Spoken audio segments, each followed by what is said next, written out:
recording. Jeff's on stage. So, yeah, there we go.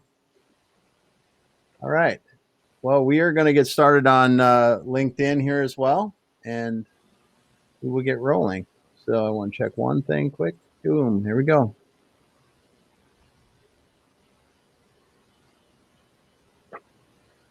As the video plays on the live feed. All right, everyone, welcome once again to another exciting episode of the Manufacturing Ecommerce Success Series. I'm one of your co-hosts, Damon Pistolka, and with me today, I've got none other than Curt Anderson, the Manufacturing Ecommerce Guru. And how are things today, Curt? And let's get this party started. Well, let's get, you know what? I've got Dan Bigger. I'm going to be in trouble. I'm going to be scolded by Dan Bigger. We're a minute behind, but hey, we have an amazing, incredible program this week for you guys. So Curt Anderson, my more handsome host over here, Damon Pistolka, just rocking it in Seattle. So guys, we have manufacturing.net in the house today. So let's just jump right in. Anna, Jeff, welcome guys. Thank you for joining us today. How are things in Madison? They're warm, Curt. Very warm. So hot. How hot is it in Madison? It's got to be at least 90 right now. We've been on a run for about a week where it's been like that, and it's getting humid. So we're looking for some rain or something to break it up. Okay. Well, yeah. It's better than snow. So, guys, welcome to the program. We're going to just jump right into things. So, Anna, we had a great conversation the other day, and my first question to you is, why manufacturing? How did you find yourself in this whole manufacturing world? What happened when you were a little girl growing up? Where you like, man, I'm going to get into manufacturing? How did this transpire? That's a good question. I've been asked that before. When I was growing up, I wanted to be a writer. That was first and foremost. And I got into trade media kind of out of college. And once I hit the manufacturing market, I realized how much I enjoyed it. I think writing content and producing content for people who are very passionate about what they do, that's sort of addictive, right? So once I got to know the audience and see how many cool, hardworking people there are and how innovative and interesting manufacturing and design and distribution actually are, I was hooked. Absolutely. All the cool kids are hanging out in manufacturing, right, Dan? That's right. So, Jeff, same question to you, my friend. How did you find yourself in were you a journalism major? Was this a path that you were heading towards? And then why manufacturing? Well, actually, Curt, my story goes back a little further. I lost a coin toss. Legitimately, that's how I am where I am right now. I was a junior in college at the University of Wisconsin Whitewater. Applied for an internship at what was then Johnson Hill Press. That I was one of two people that were picked to fill the two internship spots, and I lost the coin toss, so I ended up in a manufacturing group. And the people that the transportation group, and the people that I learned from and got to know in that group are the same people I work with today. So we transitioned from two different publishing companies, but if I wouldn't have lost that coin toss and gotten to know Tom and Anna and David and Eric, who knows? Well, thank you for that little backdrop. So let's dig in, guys. So if I don't know who in manufacturing wouldn't be familiar, but manufacturing.net, industrial news. So you guys are with industrial media. We had my dear friend, God, I love this guy, David Manti was on the program back in February. Absolutely crushed it. David, I think you're with us today, brother. You're the best. So, we had to come back to you guys and pull you on the show. So talk a little bit.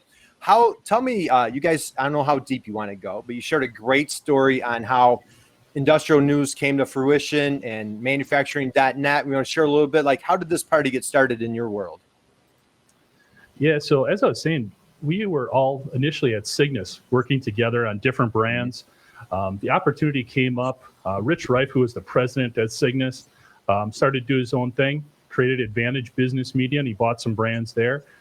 He hired Tom Lynch, who then in turn looked to some editorial people like Anna and David and myself, and came to Advantage. We took over a group of brands in the manufacturing sector that when we took them over, we're losing about $1 million annually. And within less than 4 years, we turned those brands into producing more than $3 million in profit annually. So, and we did that through a lot of the stuff we're going to talk about in terms of content and paying attention to the market and things like that. Jeff, I'm sorry. Could you please say that again? You were losing how much? Those brands, when we initially came into ABM, we're losing about $1 million a year. And you guys did what? We did a lot of hard work and really transitioned a lot of those things and advanced a lot of our digital brands to create revenues, profit of more than $3 million annually. Wow. Dude, I'm dropping the mic, man. That was just, there it goes. I just kudos to you guys. Yeah. That was awesome. So what a great story. So the thing is, it's so common if you're not in journalism, not on that media side, you're just like, well, in manufacturing, we produce a widget, we make it, we sell it. Okay, that's tangible. I get it. Media, we're selling service, we're selling words, we're selling content. So now you guys have a full menu. So you have a full menu of brands. Share a little bit of the all the different brands that fall under your umbrella. Sure. Go ahead. Yeah, sure. So I think what Jeff didn't get to is after we were at Advantage Business Media for quite a few years, we kind of struck out on our own and formed Industrial Media with a group of kind of trusted associates. So we own Industrial Equipment News, which is a very old brand that's been reaching this audience for a very long time. We target, readers with kind of product content, a lot of news, case studies, technical articles, things like that. So Industrial Equipment News is kind of one of our flagship brands, but the interesting, I guess, development a few years later was that the company we used to work for went out of business, and we bought a few of the brands that were, up for auction at that point. Nice. And took them back over. So there are brands that we had run for a very long time. Manufacturing.net, which reaches a huge audience in manufacturing, distribution, supply chain design, food manufacturing, industrial distribution that reaches distributors, everybody from Grainger to the small mom and pop shops. So what that enabled us to do was really kind of expand our reach across the entire supply chain. We try to reach every market niche that we can. So everybody from design to manufacturing to distribution, supply chain folks in between. So we do that through a lot of digital products. We put out 13 daily e-newsletters. 13. 13. They all reach a separate audience. We populate those with a lot of news content, product content, videos. We have a video department where we produce daily news type videos. We create videos around people's new products that reach industrial buyers. We tour factories and do videos. So we do a lot of instructional type stuff, webinars, Q&As with industry experts. We have a podcast. In fact, Jeff and I are doing back-to-back podcasts today. So if we start to get a little crazy, that's probably what's happening there. And for anybody that's not familiar, you have an amazing podcast, again, with our dear friend David Manti and the two of you. So, and it's Today in Manufacturing. And you put that out, is that a weekly podcast? Yep, that's right. Yep. So every Monday that goes out to our audience via our social channels as well as our e-newsletters. And that's been super fun. Just we talk about like the top stories on our websites every week and kind of try to add a little context to what's going on with those issues with our readers. So we do a lot of digital stuff. We have 2 print magazines that between the 2 of them reach more than 200,000 people every other month, and then we have social media channels for every brand. So it's a busy life, but. And you have a full menu. And I think, like you just said, Anna, I think the roots of the company actually go back to 1930s, 1933 or something like that, if you trace it back. Exactly. Yep. Go ahead. And industrial distribution was started in 1911. It was called Mill Times, I believe. Nice. And so it's actually one of the longest running trade publications that still exists, actually. So that's kind of exciting that's still relevant. We still have a very engaged audience on that brand. So nice. Yeah. Awesome. And I tell you what, you guys are just ambassadors, for manufacturing in the United States. You guys do such an amazing, incredible job, and it's awesome seeing, here's a brand, a product brand that stems back over a century, and you've just stayed, on the cutting edge of media, whatever that transition was. So when you look at your menu today, podcasts, I know you guys do an amazing job with videos, as we're seeing right now as an example, content. So let's dig into a little bit on what you're seeing. What went on for you guys internally through COVID? So we know, we'll get into like what went on in the manufacturing world. What type of transitions did you guys take on internally over this past year? What were things that you saw or you had to adjust to?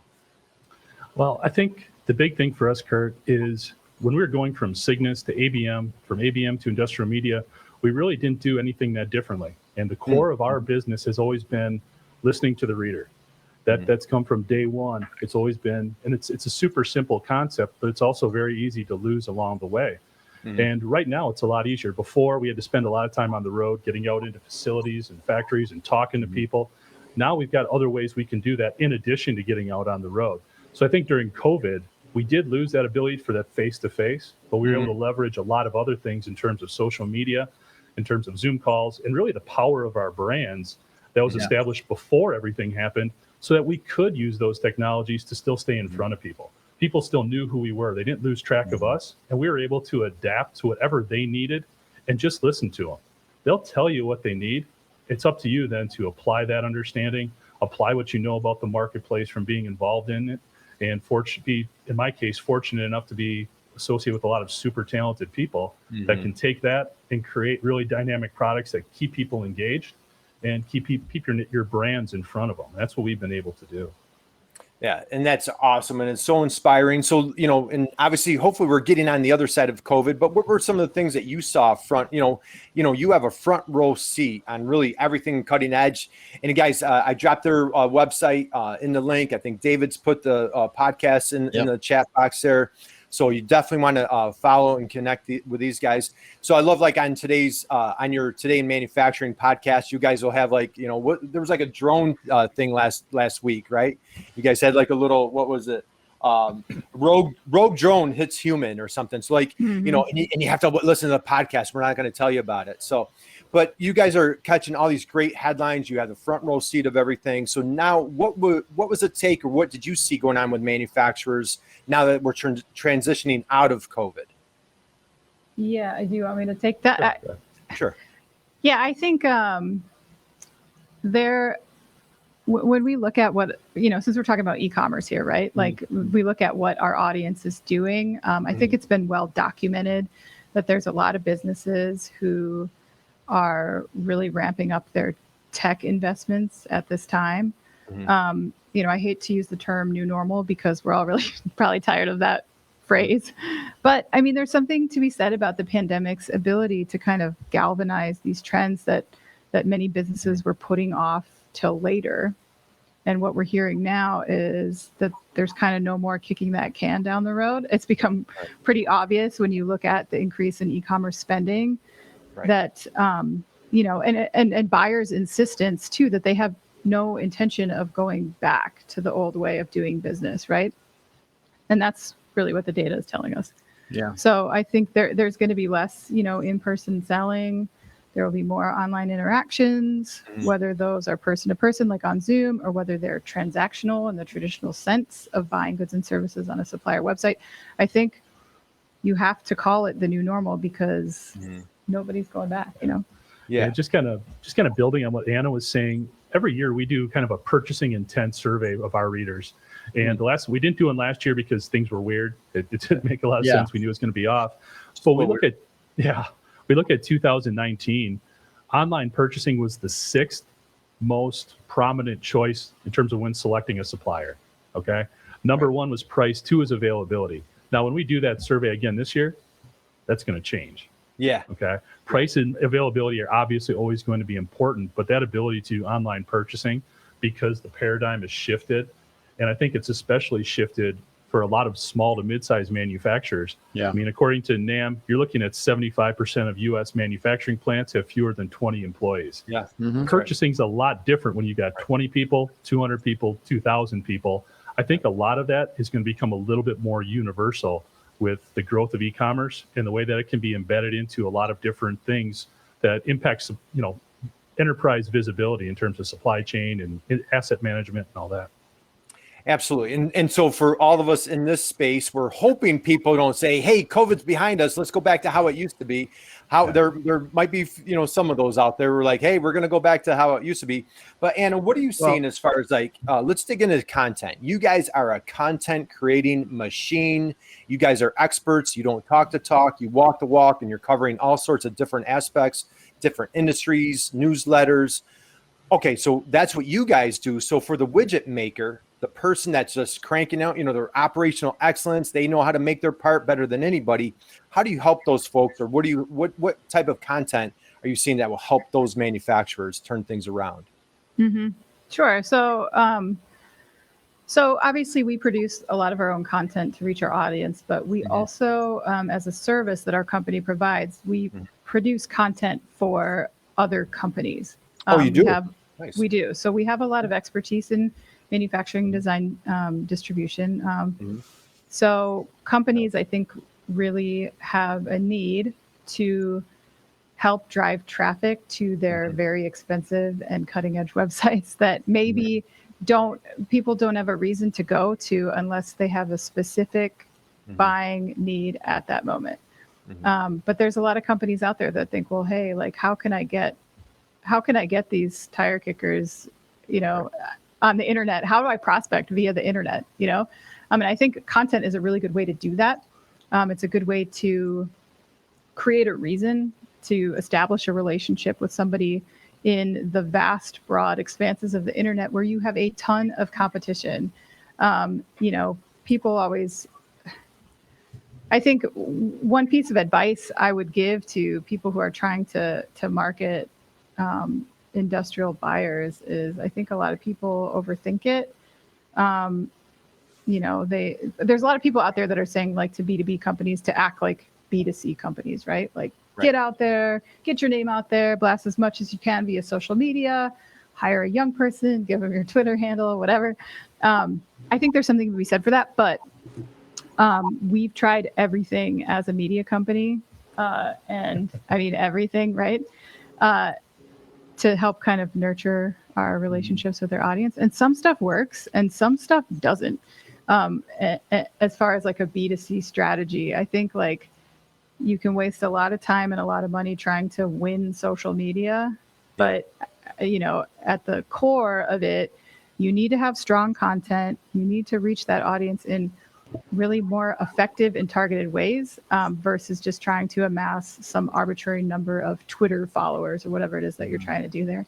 It takes a little bit of creative thinking, but I think, to your point, Curt, getting back to content that provides some sort of actionable insight for your buyers is really important, because you can build those social media accounts, but what are you going to do with them? Unless you have a promo every day, unless you got a discount code every day or something, you need to provide something of value to those buyers. So we think that that's video. We think now is a great time for creating product demo videos. I mean, there's less face-to-face selling out there. Right now is a great time to show these folks that here's what we do, here's what we offer, make it easy for them. That's what I would suggest. Yeah, absolutely. Go ahead. Sorry, not to beat it to death, but again, just ask your audience, ask your customers what they want, and then it's just delivering them. I think, how many times have you guys or anybody listening, how many times have you heard, hey, have you seen our new site? We just spent all this time and money developing this fantastic site, and you go there and it's great, but there's nothing to keep you there. That's where the content comes in. That's where all that stuff comes in, because again, to Anna's point, you could have social media whiz kids all day long. If you aren't driving them someplace where they want to stay and engage, what's the point? And that's how you really formulate those relationships. And the other thing is, I would just say, have a little personality.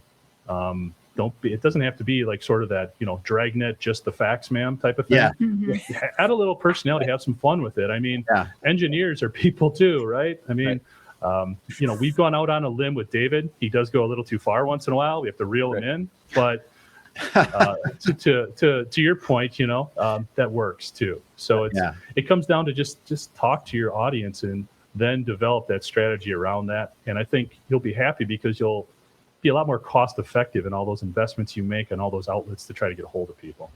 Right. Yeah. And just, and just let David loose, you can't rein him in, but no, we can't, no. We can't do that. By the way, did David tell you how he got his job, how he got hired here? It was because a girl liked him. That's the only reason he got his job. Well, it worked. Yeah, it worked. That's good. It's always about, there's always a girl behind that story. So and David said, and now she's my wife.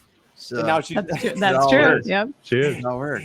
And I think did he have a baby through COVID? I thought he had a baby last year or something like that. He did. Am I right? Yep. Wow. Okay. Yep. So first I want to give a shout out to a bunch of, we have a we got a bunch of people coming in. Yeah. And I think, Jeff, it looks like somebody has the same last name as you. Is there somebody, Peyton, in your world that could be on our program today? Is that Peyron? Yeah, that would be my wife. Peyron. I'm sorry. I'm blind. I can't see. Peyron. So Peyron, welcome. Gail, John, Gene, my dear friend Gene. Greg Mishu. So Greg Mishu is your neighbor in Madison. He's a content king. So he's with us today. Our friends in Alaska are here, Matt. Daisy and Don. We got John, we got Wesleyan, all sorts of folks. But let me, Ann, I'm going to throw this at you. Okay, I'm going to go old school. I'm an older dude. Let's say in manufacturing, there was this thing called print. Maybe Damon, you remember print from the 80s and 90s? Yeah. So how about this myth? Let's put it to rest, Anna, right now. Is print, is it alive or is it dead? What are we hearing from the authorities on content? Yes. Well, I have a vested interest, but I think that print in many ways is still very relevant. We hear a lot from our audience. There's a lot of folks that I think get internet fatigue, and they enjoy having something tactile they can pick up and put down and take their time with. You don't worry about losing that URL. It's just sitting on your desk, right? You can share it with other people. It's just easy. And there's a lot of us, I think, that like that. I think it also, for us at least, it's really provided a good foundation that helps support some of our digital products because it does sort of nod to like long-term consistency of our brands. Anyone can build a website. There's, as I said before, and you all know, there's a ton of competition online. Print just sort of helps create a nice support system, I think, for all of that internet noise that there is, So we like to see people use both. I mean, I use both, right? I think it's more common than people think that print is still very viable in this market. Right. Okay. So I've got one question for you because we all talk about COVID and how it changed the digital landscape for everyone. But I got something that I speak about a lot because I think that it's happening and it's been happening for a long time is really the changing demographics of the population in the workforce, and I wonder how much this just brought that to the forefront that we have so many people that grew up with the internet now that are key decision makers in business over the last 5 to 10 years. That really is people that are my age and a little bit older have gotten out of the industries in a lot of respects in the buying decision makers and maybe more in the executives where they're approving whatever they're going to buy kind of thing. That how much do you think that is really affecting the drive towards digital transformation in e-commerce as much as COVID? Great question.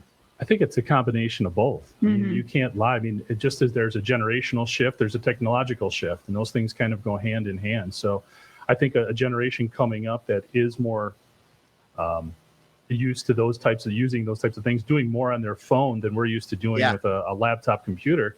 Yeah, that definitely has an impact. But those technologies aren't going to come to the forefront unless there's value attached to them, unless they can actually get the job done. And the biggest challenge right now, more than a generational thing, is just the skills gap, right? It doesn't really matter about the age. It's the individuals understanding that technology, how to implement it, how to utilize it, and also wanting to within the industrial sector. So a lot of those things kind of bleed together a bit. Well, and I would say too, I thought it was interesting to see how much executive level mentality changed during the pandemic when you talk about things like work from home and their comfort level with remote work. It was a huge transition from the companies pre-pandemic who said, I would let the bulk of my workforce work from home indefinitely, to a year in when almost all companies said, yes, they were comfortable with that. And I think it was because it forced that upon us and people saw that it could work. And so I think that it's sort of one and the same in the sense that, maybe the pandemic forced some things upon us that we had to try out that we weren't ready to try. But now people are thinking, no, this could work. And I think generationally, my dad is in his late 60s and he uses Amazon. He's got an iPhone. People are, right. I think it's everywhere, Everywhere. Yeah. That is the new normal, and it's just convenient. And you think about people that had board meetings or had events that they used to go to, and then all of a sudden COVID, everything transitioned to Zoom. And then all of a sudden people are like, man, I could do this meeting in my pajamas. I don't have to show up in person. I don't have to commute. And it's going to be interesting where in the past, if we said that, no way, you can't do a meeting on Zoom, you have to be in person. Then all of a sudden, once you started doing it, you're like, man, this is really convenient. I don't have to fight with traffic. I don't have to get, all that stuff. But one thing I wanted to ask you guys, and Jeff, since the wife is on the program, I'm going to make you look really impressive to the wife. So just to clarify though, she's only here because she's a fan of Anna's. That's the reason she's here. I'm a fan of yours too. But hey, brother, I got your back. So this is a question I'll throw you a softball. How's that? All right. But you mentioned with NAM, 75% of all manufacturers are 20 employees or less. So not every manufacturer has a Dan Bigger who's on our program, who's just a relentless, tenacious marketer. You see Dan everywhere. He's just amazing, inspirational, man of integrity. But not everybody has a luxury of having someone like a Dan on their team. Well, how do you, for the 20-person manufacturer and they're, tight on resources, tight on time, maybe they haven't had that taste of success with e-commerce or digital marketing. How do you approach those folks that don't have that internal team that can really rock it for them? Well, and I can almost hear Anna and David rolling their eyes right now because one of the things that I talk a ton about is blocking and tackling. It's the simple stuff. You start with what you know. Start with what you can do. You don't have to worry about all the bells and whistles. Don't try to do everything that everybody else is doing that's 10 times your size. Stick with what you know. If you're a 20-person machine shop, talk about the things that you're doing. Understanding you can't talk specifically about a client or proprietary information, but if you're doing some cool stuff, take some photos, put them up on the site. Say, hey, look at the kind of stuff we're working on here. These are the type of people we're working with. Had a great conversation the other day and just put a personal tone to it, focused on the areas that you know and that you feel comfortable talking about. And you'll be surprised how many more people start reaching out to you to want to work with you, to want to have input, maybe even working with some of those customers to develop content. And maybe they have some folks that can help you. Or I do know a couple of editors in Madison, Wisconsin, who've worked with small and medium-sized manufacturers a little bit. We'd love to talk to you as well. So absolutely. Anna, can I throw that question if you want to segue or anything that you want to piggyback on those comments there? Yeah, I will piggyback kind of on Jeff's last comment, but when in doubt, outsource it. I think people think that it's going to be a bigger commitment of resources or time, or maybe no one understands my product, so we're the only ones that can do this. I don't think that that's true. I mean, we have done tons of product videos for our clients, and all it takes is them submitting like 5 lines of the top features and benefits and a bunch of photos, and our video team, who they're like wizards, can create a video. I think they're showing one right now, like They're patting themselves on the back right now. You guys are great. Yep, we know. But really, like, we have all this technology in house. We have a studio, we have a light box, we have all this stuff. All you got to do is put your tool in a box and send it to us, and we can create this for you. And it is really, high end, nice looking video that you can use wherever on your, in your marketing campaigns, on social media, on your site.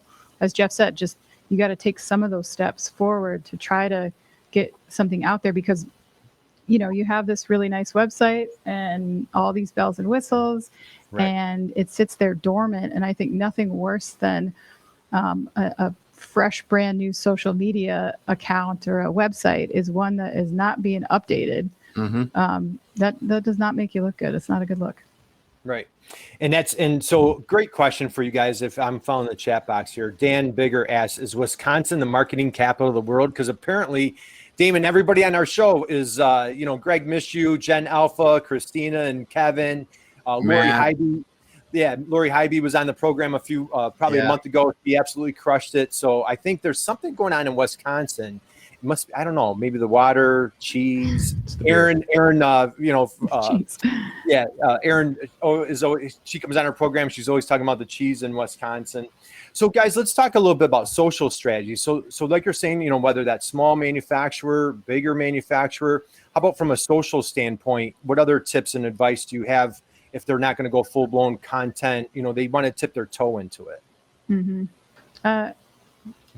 Like I said before, we've tried everything. There's a lot of social media channels out there. There's a lot of time to be wasted on social media. Yeah, definitely. Anna is a huge TikTok fan. All over that. I spend most of my time TikToking. Do you? Nice. No, I don't even know what that is. You and my teenage daughter. No, I'm too old for TikTok. But to Jeff's point, like,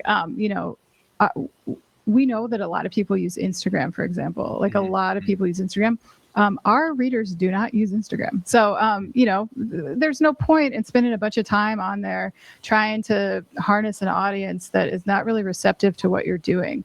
Look towards like things like LinkedIn have been successful for us because these are more like business oriented users. Some brands we've had success with Twitter and Facebook. Some brands we don't. It's a lot of trial and error, and it's not a set it and forget it approach. You have to use analytics. You have to look at the data and decide if this is a good use of your time or not. And if it's not, I would just say cut and get out of there. Do something else. There's lots of ways to reach an audience, and on social media, you just have to be selective. Yeah. So Jeff, I'll throw this at you. So for 2021, again, as the world's changing, what's initiatives internally for the team? What are you seeing on the forefront? Are you guys doubling down? I know you're aggressive now on your podcast. What are you seeing? What are you doing internally to kind of coming out of COVID for 2021 here? Yeah, I think one of the great things, again, with the digitization of media and all the things that we're doing, there's metrics all over the place that you can look at and really get a feel, not being invasive in terms of people's preferences, but just seeing how they're engaging with what you're sending out. In addition to the daily newsletters, we've got a big group of people that we now send weekly newsletters. They are people who said, hey, we like your stuff. We're not going to click on it every day. So we've got 3 new weekly newsletters that we're sending out. So we've got 4 total weekly newsletters that we do now, and those are doing very well. So it's taking those individuals who we know are relative to what we're putting together and just making it more customizable for that. I think that's been the biggest trend that we've seen really over the last couple of years, and it's going to continue to grow. There are people who are going to say, hey, look, I don't want the news stuff. I get news other places, but send me white papers. Send me some of the information I need about new products in the area. I would rather listen to a weekly podcast than getting a weekly newsletter. Whatever that is, it's just staying fluid. And I know I've said it way too many times, but the market will tell you. You just got to listen. And in addition to telling you what you should do, they'll tell you what you shouldn't do. There's plenty of things we've thrown on the wall, and the marketplace has said no. So guess what? We didn't fight them on it. We said, okay, we'll do something else. So it's just constantly adapting because, the millennial generation isn't the only one that's constantly changing their minds on what they want. That's everybody. That's every consumer. And even though we're a B2B company, they're consumers of our product, and we have to be respectful of how their needs and their wants change. Right. And so I love that you guys are talking about like that. I love that block and tackle. I might borrow that sometime, Jeff. So, block and tackle, don't eat the elephant, and that's so challenging for manufacturers that haven't, we've never done marketing, been in business for 50, 60 years, third generation, and just, it was word of mouth trade shows. So it is a little bit of daunting, kind of get into that new forefront. And you're talking about, trial and error, trying new things. How do you guys internally, do you get to a point, hey, we tried this? When do you decide to cut or move on? Mm-hmm. Or when you see like traction? Jeff's laughing. Maybe you both have an answer for that one. I'm laughing because we have these conversations all the time. Yeah. I mean, different ideas in terms of, hey, what about this? What about this? Right. And the great thing about, we've worked together long enough, there's no like hurt feelings. Okay. When we throw something out and people are like, no, that's a terrible idea. All right. So we'll move on. So we're constantly sort of, I don't know, pushing the envelope, right term, but constantly exploring different thoughts and different ideas, things that we see other people doing that we think we could do better. Yeah. So there's always different concepts bouncing around a little bit. Yeah. I think for us, one thing that's made us successful is actually our size. We're a very small company, and so that's allowed us to remain pretty nimble, and we can move quickly when we need to cut and move on. I think if you want to mimic that, I would just suggest don't involve too many people, don't schedule too many meetings, don't create a giant SOP with a lot of red tape. That stuff gets in your way, and I know that we all want to make sure that we're presenting our brands in the best way, but if that's going to hamper your efforts in the long run because you can't get anything out the door, then you got to do it a different way. I absolutely love that. We have a great little bannering going on in the chat. So though Wisconsin might be the marketing capital, so Wesleyan, my dear friend, love you, Wesleyan. What's wrong with you guys? Texas is the manufacturing capital of the world. She says, after all, we are our own country. Then my dear buddy Don up in Alaska says, if you cut Alaska in half, Texas is the third largest state, just saying. So Don, that was we'll have to get you guys together at the table afterwards. So guys, we're 10 after the hour. We're going to wrap up because if you have a few more minutes, we'd love for you to come back to the tables where you just were. And I'd love for everybody to get a chance to talk to you guys one-on-one. We can jump around the tables. A couple quick questions to wrap up on for you. So Anna, we're talking about being nimble, block and tackle. Let's not be overwhelmed. Just if you're a manufacturer, it's new, just kind of let's get on the field, right? Just get in the game.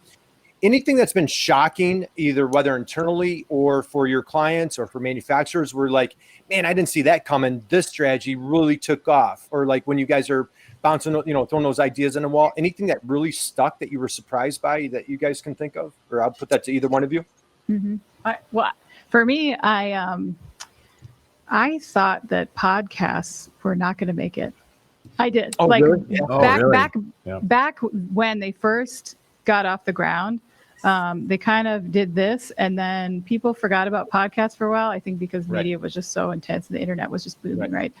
But suddenly, and I think the pandemic has helped this, podcasts are back big, and that's exciting because I get a lot of value from them personally, and I'm sure you guys do too.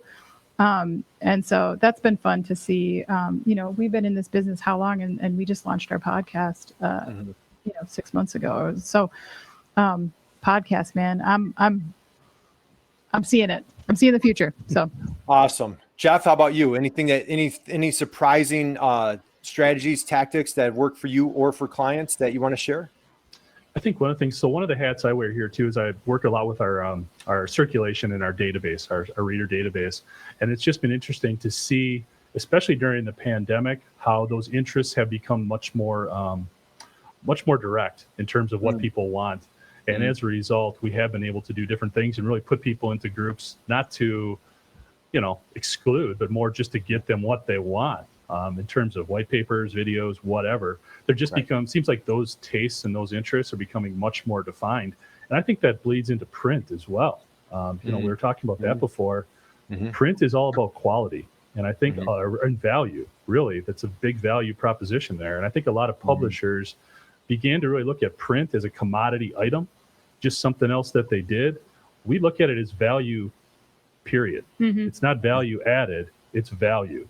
Otherwise, we wouldn't do it. There's no benefit. We have big circulation on industrial equipment news. We could put those funds other places if there wasn't value for both the reader and the advertiser there.